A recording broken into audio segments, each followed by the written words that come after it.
Big Mood, Little Mood is brought to you by Progressive Insurance. Whether you love true crime or comedy, celebrity interviews or news, you call the shots on what's in your podcast queue. And really, why shouldn't you? It would be weird if anyone else did. Now, you can also call the shots on your auto insurance with the Name Your Price tool from Progressive. It works just the way it sounds. You tell Progressive how much you want to pay for car insurance, and they'll show you coverage options that fit your budget. Get your quote today at Progressive.com to join the over 29 million drivers who trust Progressive. Progressive Casualty Insurance Company and Affiliates. Price and coverage match limited by state law. Just a reminder that Big Mood, Little Mood with Daniel M. Lavery happens twice a week. Slate Plus members get an additional mini episode or Little Big Mood every Friday. Sign up now to listen at slate.com/mood.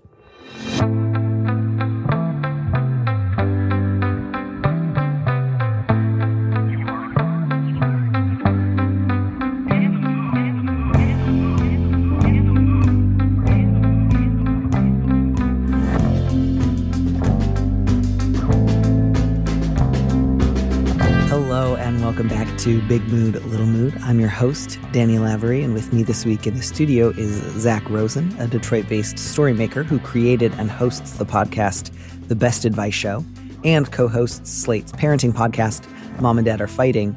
Zak, welcome to the show. Thank you so much for having me. I'm very excited about this beautiful example of vertical integration. That's it. Which I assume 30 Rock invented, but actually is probably from the business world, and then 30 Rock mentioned it, which is my entry point to a lot of business terms. Yeah, I think we're pleasing our corporate masters today. Do we have corporate masters? I don't really think of Slate as a corporation, but then I guess I don't really think enough about corporations to begin with. That's a longer conversation. But yeah, Slate's a corporation, a great one to work for. But a corporation nonetheless. That was beautifully fixed up at the end. And I guess my follow-up question is, what's the difference between a corporation and a business? I don't know. We have to ask like Guy Raz or something.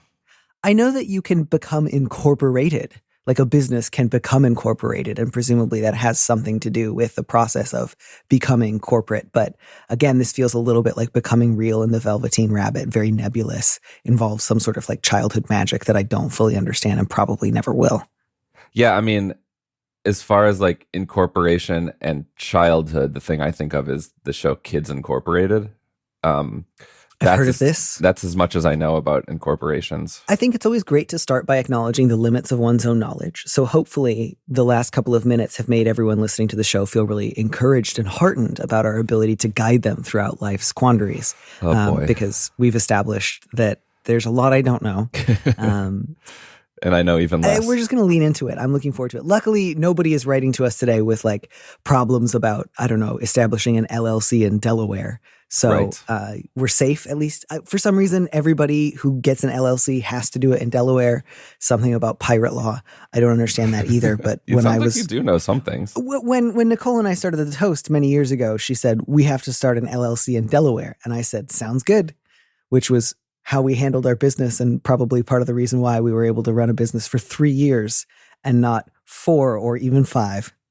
Is Joe Biden to thank for any of this? I don't think so. He's just from Delaware. I don't think he didn't make the business laws of the state. No, just for some reason, Delaware is very friendly for LLCs, and I'm not very good at running a business. Zak, would you put me out of my misery and read our first letter so we can get out of this hole? Yeah, let's get to it. The subject is inconvenient crush. I think one of the guys who operates a convenience store near me has a crush on me, and I'm not sure what to do. I'm a trans man who doesn't pass, and I live with my cis boyfriend.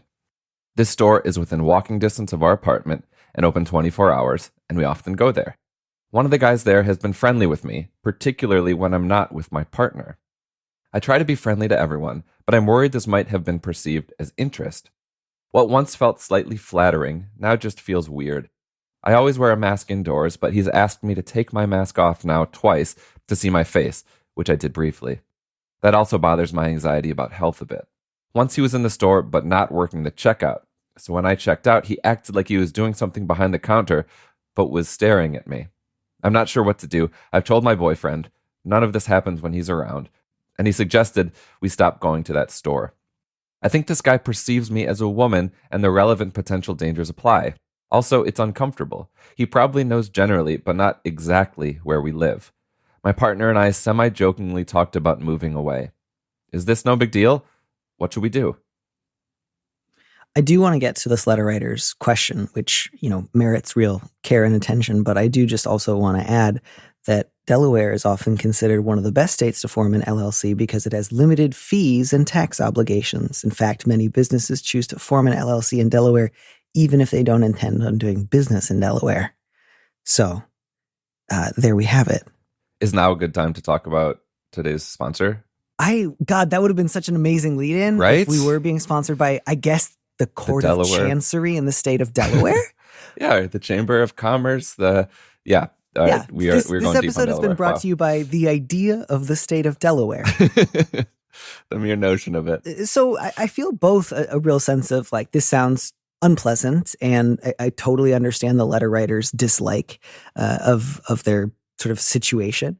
But I do also just want to throw out there, letter writer, I think you may be overthinking some elements of this, like, or maybe just some other stuff is also coming up for you that isn't necessarily the line about like, I don't pass felt a little bit like, oh, that sounds like its own problem. But I just also want to stress, regardless of what this guy sees you as, if you were both cis guys or if you were both trans guys or any other combination of genders, it would still be weird and you would still be allowed to feel uncomfortable about it. And it still wouldn't be like a good situation. So I can also really appreciate that you're like just concerned generally about sexist violence, even if that doesn't like the possibility of sexist violence, especially if it doesn't line up with your own like transition and identity. But guys can still be weird to guys that they hit on. Women can still be weird to women that they hit on. I don't want you to feel like, oh man, this problem would be solved if only I passed. And I think that's what I'm trying to get to. Not that you need to understand your situation differently, just that if one of the ways that this feels additionally hard is if you're like, and I've brought this on my own head by not passing well enough, this could still happen to you. And so I don't want you to feel like this is just like yet another thing that you have got to take some sort of responsibility for. I'm not sure if that was present. I felt that a little bit. No, I did too. I think that was really well said. Yeah. So, in terms of your concerns, that makes sense to me. I don't know that moving away feels like an appropriate. I get that it's like semi-joking, but without saying like, hey, this is no big deal at all, and being aware that like oftentimes an indicator of future weirdness or escalation is past weirdness. This guy hasn't done or said anything about following you home. He's asked you to take your mask off a few times, which I really get you don't appreciate and you wish he wouldn't. And he's looked at you. Again, that's not fine or normal or appropriate, but that's also not like, hey, give me your home address, repeatedly asking you out, trying to follow you out of the store. And so I just want to make sure that you're not either underreacting or overreacting. And so far, at least, you have a lot of options on your plate besides even joking about moving away, like going to a different store or handling situations where he tries to interact with you differently, or going to the store only with your partner or somebody else that would, I think, be much more cost effective. Yeah. I was curious, like, how convenient this convenience store is. Because, like, just to give some credence to the possibility of that our letter writer isn't overreacting is, like, the thing about creeps or even mild creeps is we don't know what they're capable of. Mm-hmm. And so, like, if there is a convenience store that's an eighth of a mile further than this one that's also open late, like, it's totally fine if you don't want to interact with this person anymore. I wouldn't judge you for that. I would completely understand it. So, like, yeah, not moving away, but choosing a new convenience store, I don't think that's out of line at all. Yeah. And so, I think it would be fine if you did decide you wanted to continue going there, but if in the future he asked you to remove your mask, you were going to say no, that would be totally fine. But you don't have to do that either. If you're just like, I don't want to interact with him anymore, I don't want to even run a small risk of antagonizing him, then don't do that by all means. Like, you have my full permission to, but if either you're like, that's just too stressful to think about his possible reactions, or I'm afraid I wouldn't be able to do that. I would certainly encourage you to cultivate, like, how can I be prepared to say no politely and firmly in other possible weird situations in my life? But you don't have to go practice on this guy if you'd rather not. So I would say totally fine if you just wanted to start avoiding this convenience store and looking for others. Totally fine if, I don't know, maybe because it's so close and within walking distance and open 24 hours, you and your boyfriend have just sort of relied on it as whenever we realize we're out of something, we'll just wander over there, and you want to instead keep like a running grocery list or a convenience store list, and then once a week go to a slightly further away convenience store but pick up all the like little bits and bobs that you might need for the week. Do that. Avoid the store for the rest of your life if you want to, or only go there with your partner. Both are totally, totally fine. I think you could also go back and just not take off your mask, not be as friendly to him. But again, you're totally free to decline to do that if you think that would just be really, really unpleasant. Don't do it. Yeah, I'm really interested in the kind of calculus that goes into the risk reward of confronting someone like this. And confrontation, I think, is going to be something we're going to kind of talk about today in some of our other letters. But like, if this store is very important to you, and like if you want to be there and not be made to feel uncomfortable, which I think is totally something that you deserve, like there is a way, probably, hopefully, I don't know the person that works at the store, of course, but I think there might be a way to confront this person, perhaps with your boyfriend next to you, in a way that's just like, hey, I love coming to this store. This is kind of, this is part of our weekly rituals. I've picked up kind of a vibe, and I just wanted to say, like, I may have misread it, but like, I would like to keep this relationship professional.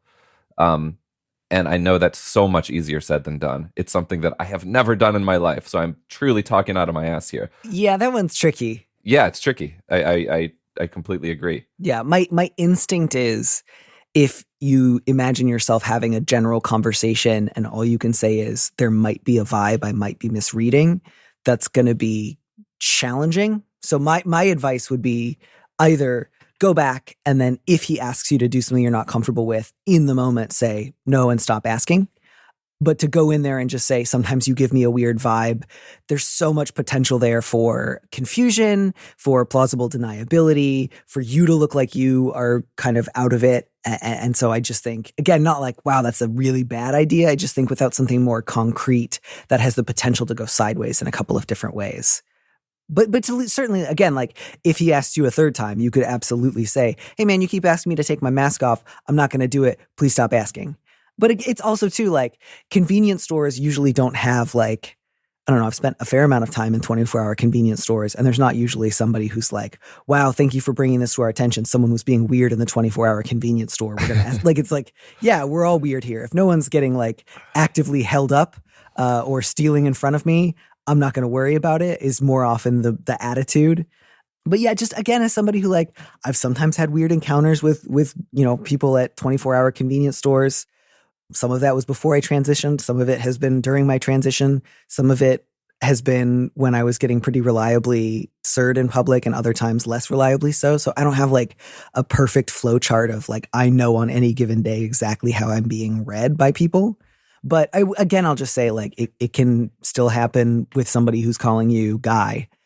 And I don't always have like the best universal advice for it, but I do know that I have sort of had to, throughout my own transition, develop new techniques for heading things off at a pass and kind of establishing like, what's the weird behavior that like I think is best to clearly ignore and try to like just move away from, versus what's some weirdness that I think deserves intervention. And again, like it's really dependent on like context and situations and what you feel comfortable with. Like, I remember one time I was in the UK getting like followed by this guy who was like very drunk and like not having a good time. And after a few blocks, I just turned around and shook his hand. I wouldn't give that advice out like to everybody, but I was like, what happened? Well, I went full folksy, which is often something that I do when I'm in the UK, especially. And I was just like, hey there, nice to meet you. My name's Danny. I'm just walking back from this restaurant. I was just having supper there with my wife, heading over to my hotel now. That's my first time in Brighton. How you been doing? What you been up to this evening? And, just like a wall of like small talk.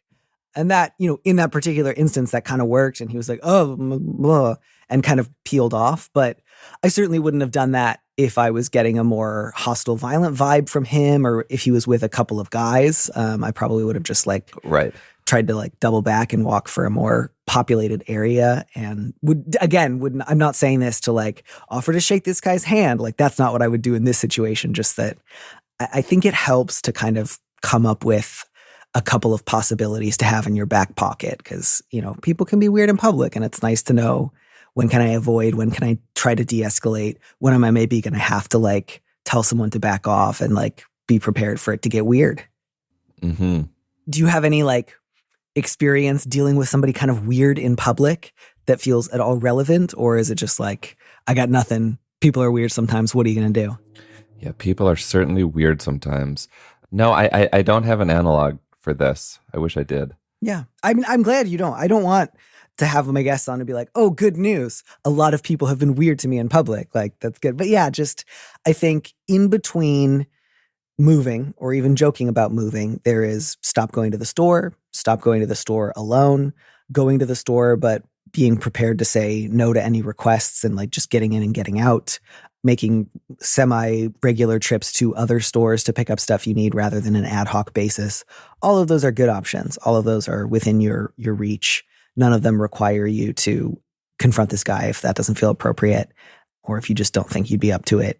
Yeah, totally. And I think the thing that I might relate to the most here is our letter writer saying, I try to be friendly to everyone, which, you know, I'm a bit of a people pleaser. I think this is a people pleasing tendency. And like you said earlier, the mere strategy of just tweaking your friendliness down to just being like, not an asshole by any means, but just like not so open. Yeah.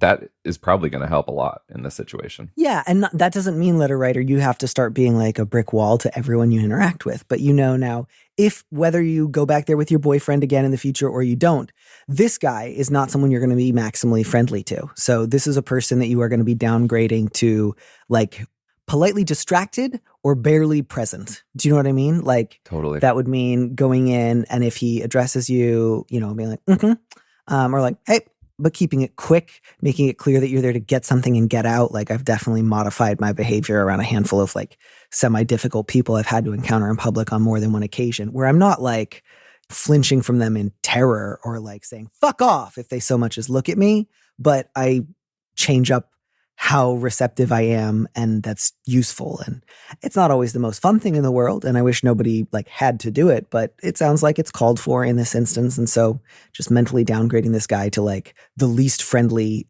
line on your friendly meter, I guess, is also going to serve you well. Yeah.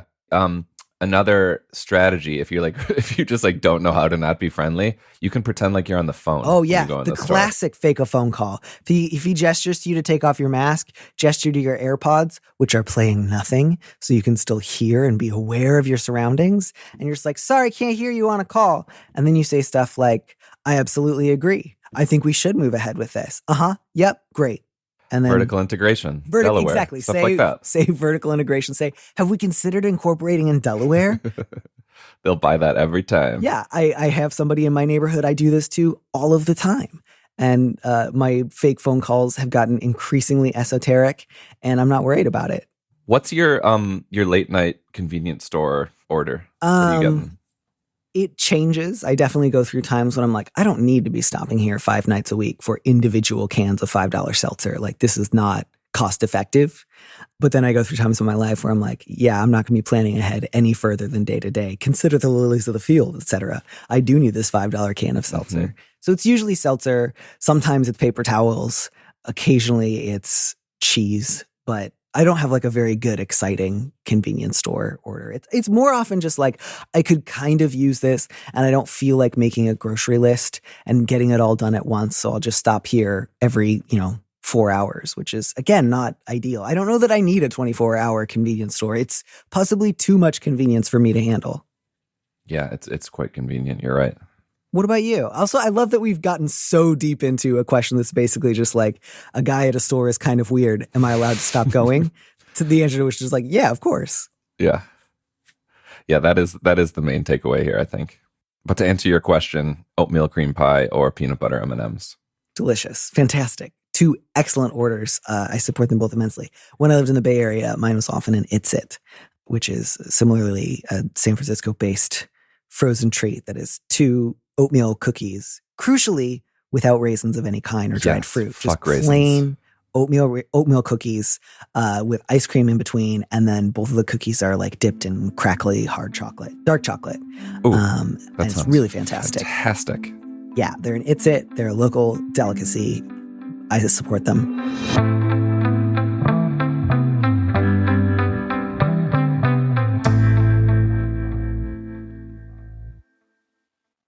We should move on from this rich text, and I should read our second letter, which is exciting to me because it is both an update and a new letter. So I'm not saving it for the end this time. This is someone who's written in previously.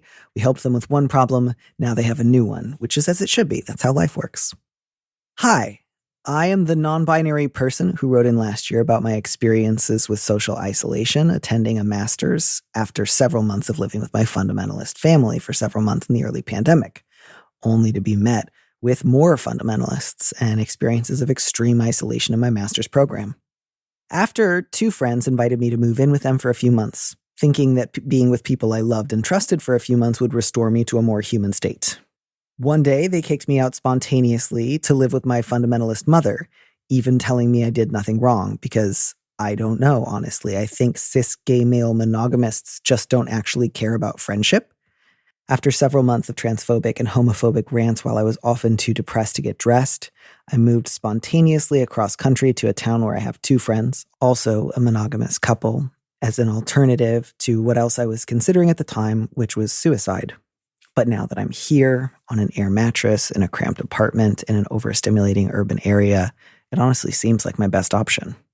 Is there any way to broach this reality with my few remaining friends? It's sad to have one single thing you think about all day, every day, but to know you have to keep that reality completely hidden from all parties at all times, pretending some other fundamentally different set of propositions are true. This one, obviously is deeply sad and really serious, and there's lots that I think we could potentially get into here, but I think the sort of most important one is just, I do think it's a good idea to share with the people who care about you that you are daily contemplating suicide. I do think that that is a good thing to share with other people. I think most likely the reason you first wrote back to share this, and then also to suggest sharing it with your friends, is because you want to. And potentially part of what's been holding you back is you've just experienced a handful of really difficult losses and rejections. And so you're fearing more of that, which is really understandable. But that's the advice I would want someone to give me if I were in that situation. Even knowing that there's a possibility of additional rejection or even just like messy and imperfect reactions. I would encourage you to share with people that you are contemplating suicide and to try to get more help and support than what you're already getting. And not just sharing with the people in your life, but also like you should, I hate saying you should because you should do what you want, but you can consider the suicide prevention hotline, 988. You can consider starting a conversation with Trans Lifeline, which is 877-565-8860. Professional help is something that I believe everyone needs, including you. And there's nothing wrong with that. In fact, like that is very important. That's an important layer to moving through this rut. And the rut that you're in doesn't have to be permanent. I know it feels like that because that's the nature of being in a rut. It feels like there's no way that you're going to get out of it. But like in lieu of suicide, I hope for you and for your future chosen family, maybe your current chosen family, that you spend some time like looking for some folks who are going to love you for who you are. And you're in a city. So there is likely an LGBTQ plus community center. We have affirmations in Metro Detroit here. They're out there. And those are places that you can go and meet folks. And if not, there's like, this is where I sound like an old man, like Facebook interest groups. Like you could search for like non-binary, fill in whatever you're interested in and like try to meet some people doing the things that you're really interested in. So what a tough moment you're in. And I feel your pain and your rejection that you've endured and the sadness that you're going through. But like therapy And it sounds so dumb, but like faking it till you make it. Like someone told me, what did he say? You don't need to feel good to get going. You need to get going to feel good. So just like pull yourself up to the best of your ability just to like go to like one event, even if it's like online. Just like try to meet some people where you're at, and just like an infusion of like new energy from new people could be just like the bridge that you need right now. Yeah, and that's a useful distinction too, because I think what the letter writer is kind of suffering from right now is a more literal faking it, which is nobody around me knows that I'm thinking about suicide pretty constantly. And that kind of like useful advice that somebody else had shared with you has more to do with when people already know that you're struggling with suicidal ideation and you have reached out for help. One possible principle you can consider applying is I might not necessarily feel like going to this group today or making my therapist appointment, but I'm going to show up and see if that creates enough momentum that I get some benefit out of it. So it was really clear to me that you were not just saying, thank you for hey, that. Fake it some more. Yes. But I want to really like distinguish between the kind of faking that right now makes you letter writer feel totally isolated, totally alone, totally cut off from the possibility of help from others versus a phrase like fake it till you make it, which I think refers to fairly different things. Thank you for that. Yeah. Oh my gosh, absolutely. No, and thank you so much for mentioning those various hotlines. And again, I think like you, I often feel like that sort of cold comfort, like often people who have been thinking about suicide daily are aware of those things.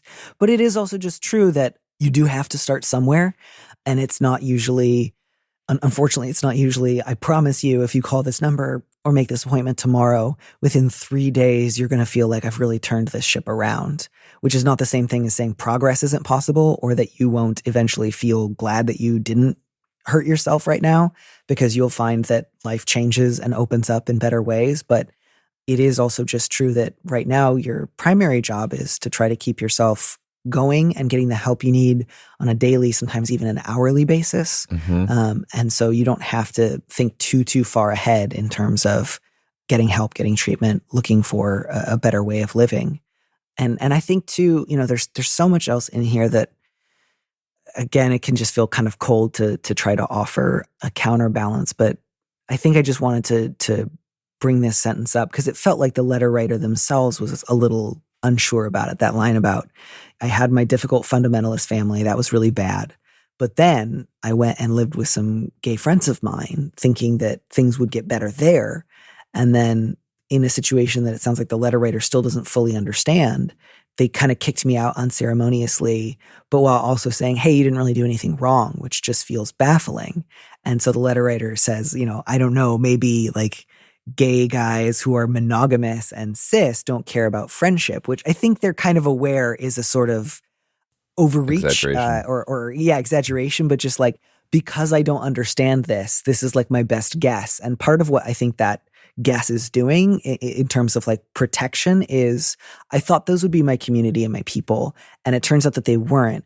And so maybe they're another type of community that doesn't really value friendship. And if I just set my sights on a slightly narrower group of queer people that are like trans and non-binary, then I'll be safe. That new category might help me in ways that this old category wouldn't. And I really get why that could feel protective, because it just feels like, all right, if I just don't trust that category of person, I can protect myself from being hurt like this again in the future. But I also think, letter writer, the reason you said I don't know is, on some level that that's not the answer. Yeah, they're out there. The cis gay male monogamists. I've met many of them who care deeply about friendship. They're there. And it's a broad group of people. And again, I don't want to say any of that to like scold the letter writer who's clearly going through it, but just in terms of there's no one category of people who you can always rely on. And then that itself sounds a little despairing. I don't mean that. I just mean it is not a question of identity categories that will perfectly predict somebody's behavior. But what you can look for and ask from in other people is like honesty, transparency, willingness to have difficult conversations rather than just saying like this relationship's over. Mm-hmm. Compassion, care, empathy, those are all things that you can like look for and talk about and test for and ideally find in other people. And hopefully is something that you're finding now, even in the difficult context of air mattress, somebody else's apartment, the city that makes me feel overwhelmed whenever I leave the door, go out the door. Yeah. Totally agree.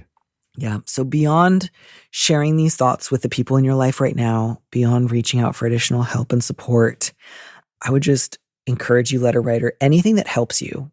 Again, like just in a moment of hour to hour, day to day survival, prioritize that. Yeah. You know, you don't have to worry too hard about like, what is my life going to look like in 1 year, 5 years, 10, so much as what's going to make today bearable.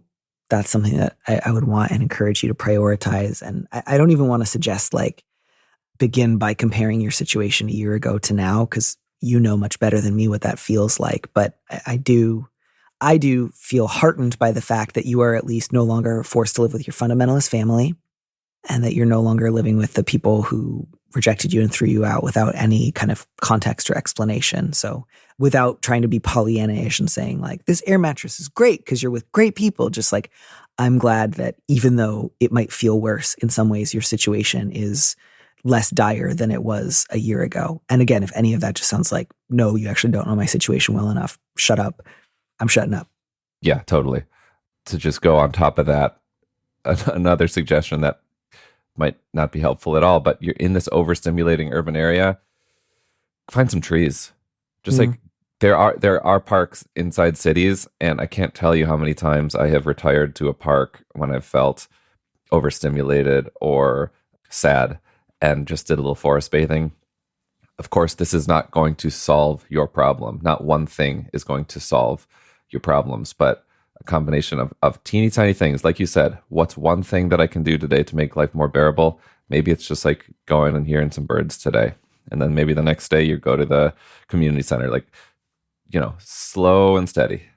Yeah. And just to think like, if maybe your goal is, I want somewhere to live around some trees, then your goal can be live long enough to get a place that's not in the city and to see what happens next. And even if it's just, I'm going to kick the can down the road 24 hours, my goal is not hurt myself today, remembering that if I really, really have to, I can do it tomorrow. And I don't say that like lightly or just like, hey, just casually dread Pirate Roberts your own death. But to just remind yourself that choosing to prioritize trying to get help today is not the same thing as committing to something that feels like too big or too daunting. And sometimes postponement is just what you need long enough to get the help that it no longer feels quite so dire.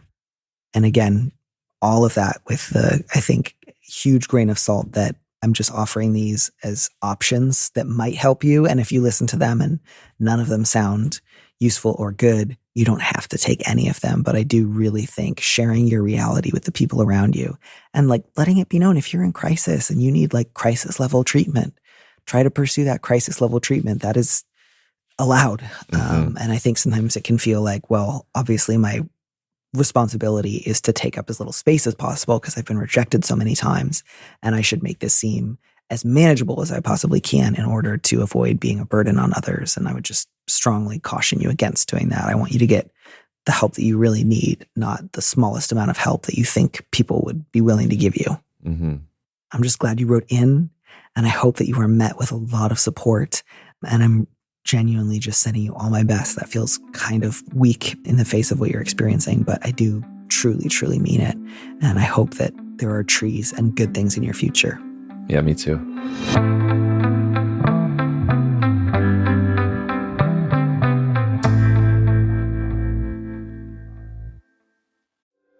Well, if the last few years have taught us anything, it's how important mental health is to our overall state of well-being.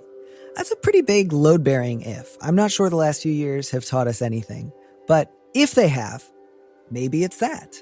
As always, my best advice if you're experiencing stress, anxiety, or sleep problems is to get 2 dogs. If you already have 2 dogs, or for some reason you can't get 2 dogs, you might try Headspace. It helps improve mental health through guided meditations, mindfulness practices, breathing and calming exercises, and much more. They've got customized, personalized approaches to help you navigate all of life's moments, both big and small. Headspace has the world's largest library of content with over 1,000 hours of clinically proven mental health exercises. Headspace has helped more than 100 million people worldwide, and they can help you too. You don't want to miss this. For a limited time, all of you can try Headspace free for 30 days by going to headspace.com/mood30d. That's mood30d. You won't find this offer anywhere else. Use the link Headspace, headspace.com/mood30d to unlock all of Headspace free for 30 days. This is not something they normally do. Headspace.com/mood30d.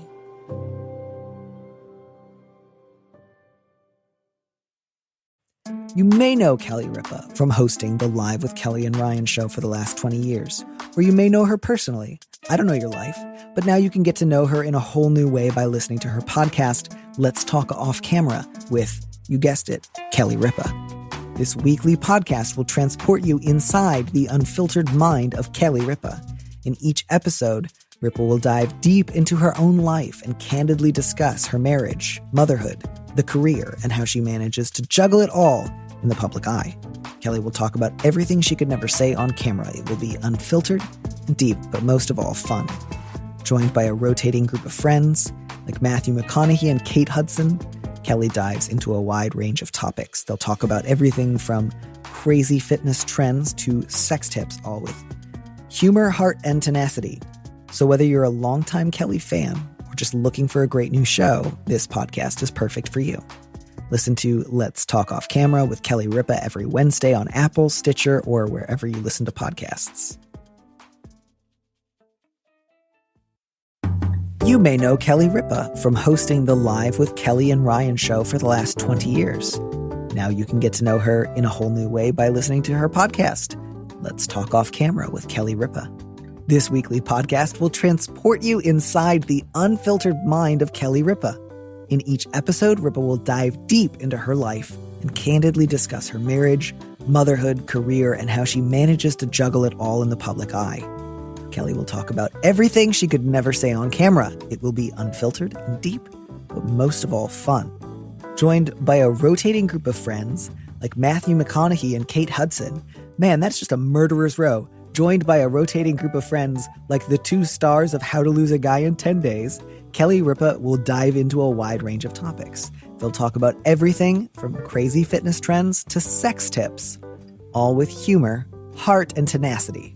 So whether you're a longtime fan or just looking for a great new show where Kelly Ripa offers tenacious sex tips, this podcast will be perfect for you. Listen to Let's Talk Off Camera with Kelly Ripa every Wednesday on Apple, Stitcher, or wherever you listen to podcasts. Hey everybody, it's Tim Heidecker. You know me, Tim and Eric, Bridesmaids, and Fantastic Four. I'd like to personally invite you to listen to Office Hours Live with me and my co-hosts, DJ Doug Pound. Hello. And Vic Berger. Howdy. Every week we bring you laughs, fun, games, and lots of other surprises. It's live. We take your Zoom calls. Music. We love having fun. Excuse me? Songs. Vic said something. Music. Songs. Music. I like having fun. I like to laugh. I like to meet people who can make me laugh. Please subscribe now.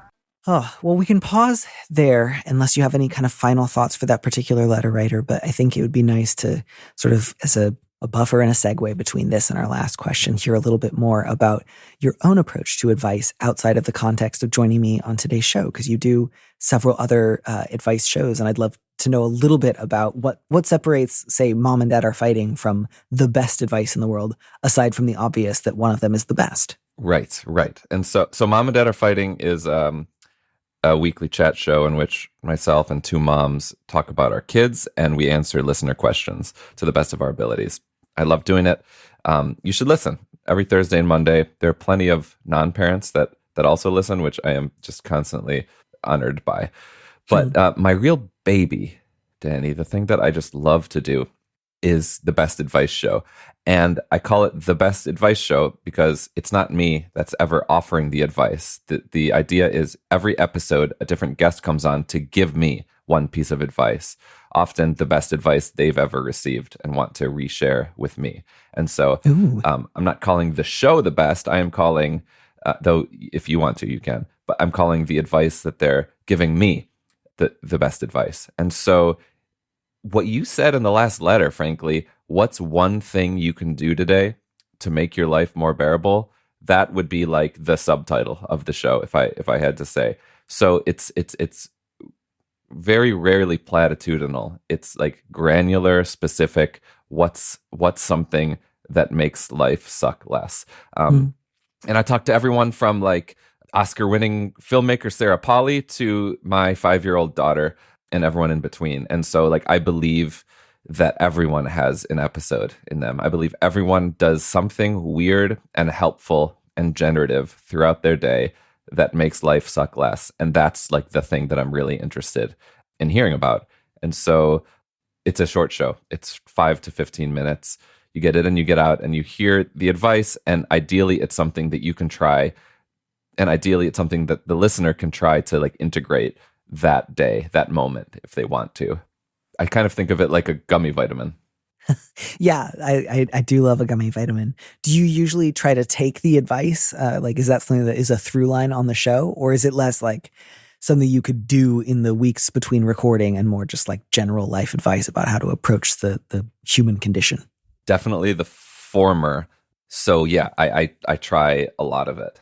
And I don't usually run the episode if it's not something that like resonates. So it doesn't have to be something that I'm going to try, but like most of the time it is something that like, wow, that's cool, I should try that. And often I do. Have you ever gotten just anything that you thought like, I actually can't put this on the show, this is really bad? There have been a couple interviews where the people, where my guests don't show up knowing exactly what the show is and are like too general. And so there have been a couple of those, but I'm going on episode 500 and 99.9% are just awesome people who have a great take on something weird and specific, which is what I'm after. It's a pretty good batting average. I feel blessed. And it's like I said, everyone has an episode in them. It's not an hour-long conversation. It's a little nugget. I would love to have you on, Danny. I'm sure I could say something that would be generally useful for 5 minutes. That does feel like a really realistic amount of time where just most people can say something sensible. Yep. And I think that's a really lovely approach to advice in general. Well, thank you so much for letting us know more about that. I'm looking forward to it. And I have a little mini update / new question, which I guess is the theme of the letters today, which is people with updates on old questions who now want to ask follow-up questions, which is a trend that I love and cherish. So by all means, I'll just read this one briefly if that's all right with you, and we can try to come up with a quick answer for this. This letter writer says, I know how much you love follow-ups. Thank you. That's true. I do. I sent you a letter a while back titled Disgruntled Employee, and I'm happy to let you know that I did manage to get an offer elsewhere and quit within the same week as my only coworker. Within a few months, I heard word that my direct manager had also quit, and honestly, good for him. I now have a question about coming out as non-binary. I'm out to my friends, out at work, out to my sister, shakily out to my parents, and now also to my partner's parents. I am this year finally planning to go through with the legal name change process. I am also invited to my cousin's wedding. I'm not very close with him, and he is, along with the rest of my non-immediate family, still in the dark regarding my gender and new name. I don't want to go to this wedding and have to deal with 2 different names for different groups of people, but coming out at someone else's wedding seems gauche.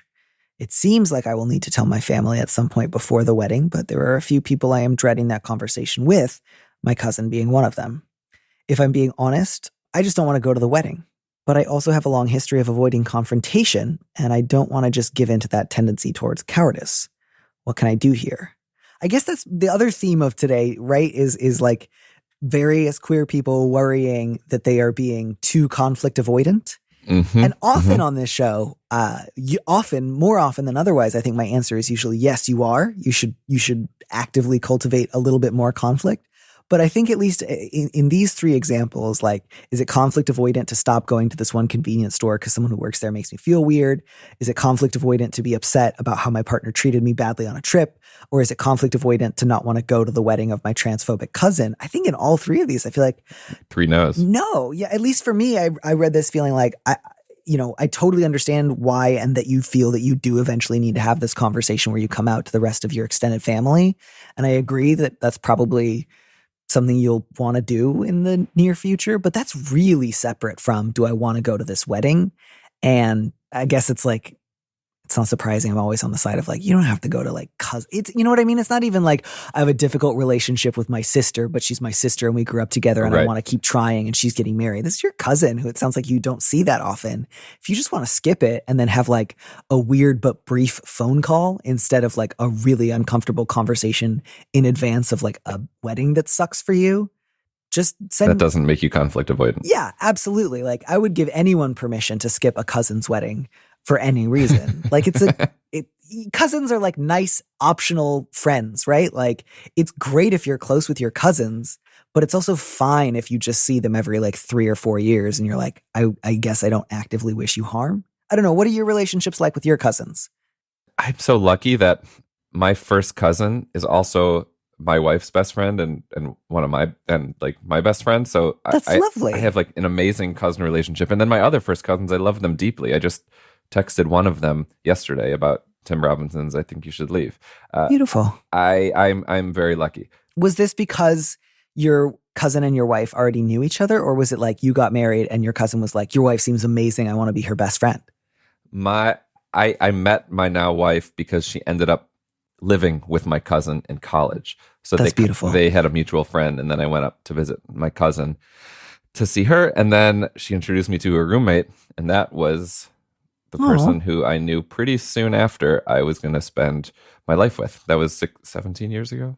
We should have opened the show with this. 17 this years is ago. Delightful. I love our origin story. I do. I'm proud of it. I do too. Okay, so that is like a best case cousin scenario. It's best case scenario. It's an outlier probably.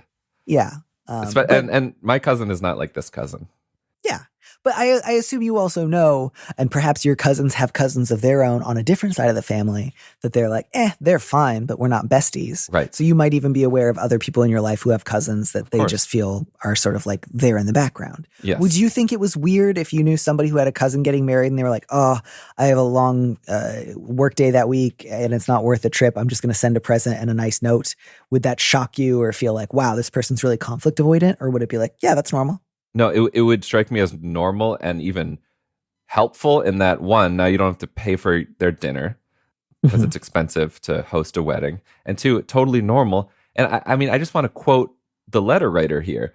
You write, letter writer, I don't want to go to this wedding and have to deal with 2 different names, end quote. Okay, so that's one. And then another quote, if I'm being honest, I just don't want to go to the wedding. Listen to yourself. Don't go. Yeah. You are not conflict avoidant. Have the conversation if you feel like it. If you know this relationship is important to you, but don't go to this wedding. And I think that's the other key too, is like, I'm not very close with him. And that's not to say that it's always wrong to go to the wedding of someone you don't plan on getting closer with. But I think that's also a useful litmus test. If you're sort of on the fence about a wedding invitation you've received, and you have some reasons to go and some reasons not to go, ask yourself, is this somebody that I would like to be closer with in the future? And if the answer is no, that's often a pretty good indicator that you don't want to attend. Again, not that attending a wedding is a promise of like increased intimacy, but it certainly does. It's not nothing either. And so I think just go ahead and send a reasonable gift that you can afford off of their registry and a nice note, and just say, I'm so sorry I won't be able to make it, but hope you guys have a great day. And there's a small chance, if you have a kind of weird family with some unusual dynamics, that you might get a little blowback, but it's much more likely that they have a guest list of, anywhere from like 30 to 100 people that they're worried about accounting for and getting meals for and getting a seating arrangements for. And so it's just going to be a drop in the bucket of like, oh, this cousin can't come. Fine. Cross that name off the list. Let's put someone else at that table. Yep. And then I share your sense of coming out at somebody else's wedding is, maybe I wouldn't use the word gauche, but I agree. It's never, somebody else's wedding is never the place to have a conversation about like any kind of life change, whether that's like, I'm getting married, I'm having a baby, I'm coming out, I'm transitioning, like save it for any other day. Yes, literally any other day. Yeah. So I think the same thing would hold, and just like send the nice gifts and your regrets to the wedding. And then sometime after the wedding, again, not like on the honeymoon, wait, I don't know, a month at least. And then just be like, by the way, I'm transitioning. I'm going by this name now. Hope you had a great honeymoon. And it, again, like because this is not like, oh, we used to be super close, or I hope we'll get closer again, or this is a sibling or somebody that I like lived with for years and really want to try to like prioritize, you do not have to have a big heart to heart where you invite them to share their thoughts and feedback on your transition. You can just offer it like, oh, I'm moving. Here's my new address. By the way, I'm transitioning. Here's my new name. Hope you're doing well. Goodbye. That, again, kind of like in the first letter, like, you know, there's sometimes ways that you can go into a store and signal like, I am here for business. I have a mission. Right. I have one thing to acquire and I'm getting out of here. You can also do that in conversations like this. There's a way to have that conversation that's like, well, I have something to tell you and I'm sort of anticipating we're going to have a big talk and that your job is to share your feelings about it with me. I don't think that's what's called for here. I think what's called for here is like, quick update, cousin I don't talk too often. See you next Christmas. Yeah, I mean, could it even be an email? Does it even have to be a conversation? Absolutely. It could be an email. It could be a text. It could be a phone call. It could be something you shout over your shoulder when you leave the next like family gathering. It can be anything that you want it to be.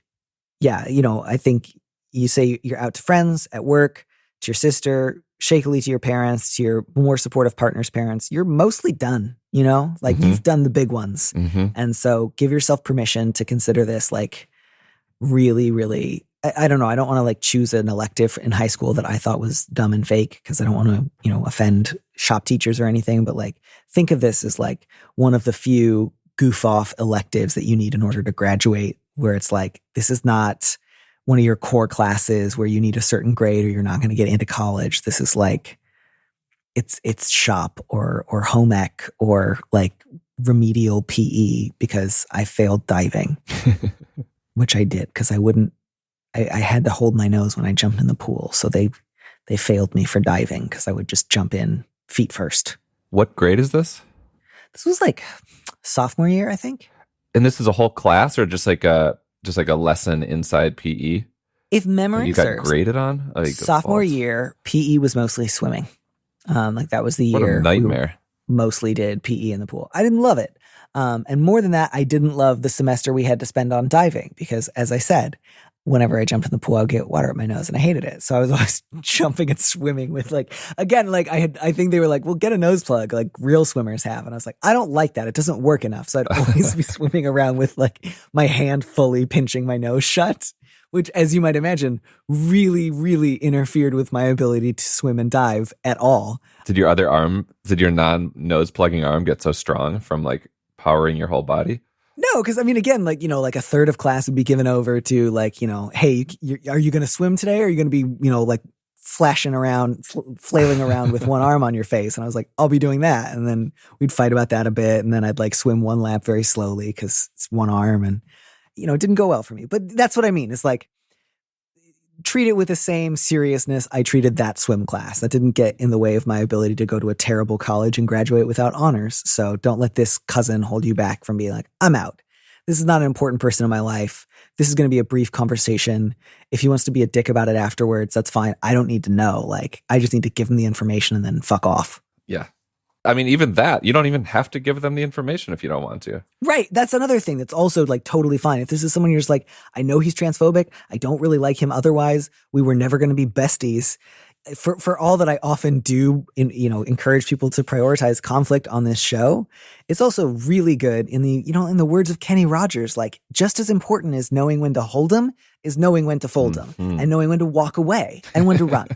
And there's often great opportunities to say like, I don't need to have conflict with this person. We're not in a serious relationship where like their opinion is important to me or we spend a lot of time together. And so if they didn't use my new name, it would really affect my social life. It's like, I barely know this guy. Who gives a shit what he thinks? Like, this is not important to me.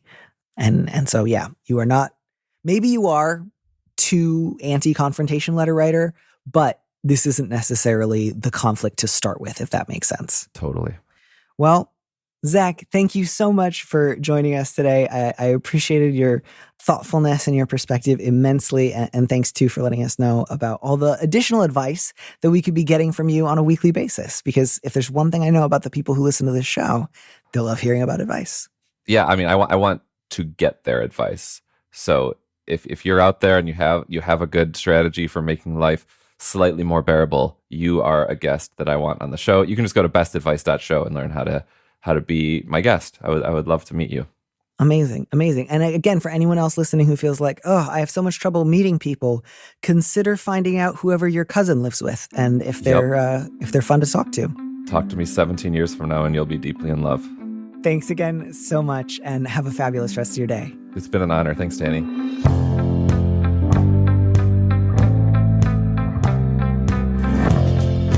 Thanks for joining us on Big Mood, Little Mood with me, Danny Lavery. Our producer is Phil Surkis, who also composed our theme music. Don't miss an episode of the show. Head to slate.com/mood to sign up to subscribe or hit the subscribe button on whatever platform you're using right now. Thanks. Also, please leave us a review on Apple Podcasts. We'd love to know what you think. If you want more Big Mood, Little Mood, you should join Slate Plus, Slate's membership program. Members get an extra episode of Big Mood, Little Mood every Friday, and you'll get to hear more advice or conversations with our guest. And as a Slate Plus member, you'll also be supporting the show. Go to slate.com/mood plus to sign up. It's just $15 for your first 3 months. If you'd like me to read your letter on the show, maybe you need a little advice, maybe you need some big advice, head to slate.com/mood to find our Big Mood, Little Mood listener question form, or find a link in the description on the platform you're using right now.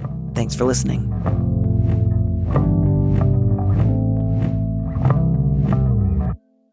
And here's a preview of our Slate Plus episode coming this Friday. I think if you were to share with like a trusted friend and or a therapist, one of the things that was really hard for me on this trip was that my partner kept kissing me and holding my hand even when I was saying no, and knowing that I was saying no because I was worried about our safety. Just say that sentence out loud to another person and kind of let it land. Don't try to soften it or give a lot of justifying explanations for why you think she acted the way she did. Just let it land with somebody else outside the relationship. I think that's really important. Not just us who might want the best for you but don't know you and can't be an ongoing part of your life, but somebody who does know you, and see what their reaction is. And maybe consider, how would I react if a friend of mine said this happened to them? Would I say, man, you really fucked up and you need to be braver? Or would I say, whatever differences you two might have had on a safety strategy, it's really fucked up that your partner wouldn't stop touching you when you said no? To listen to the rest of that conversation, join Slate Plus now at slate.com/mood.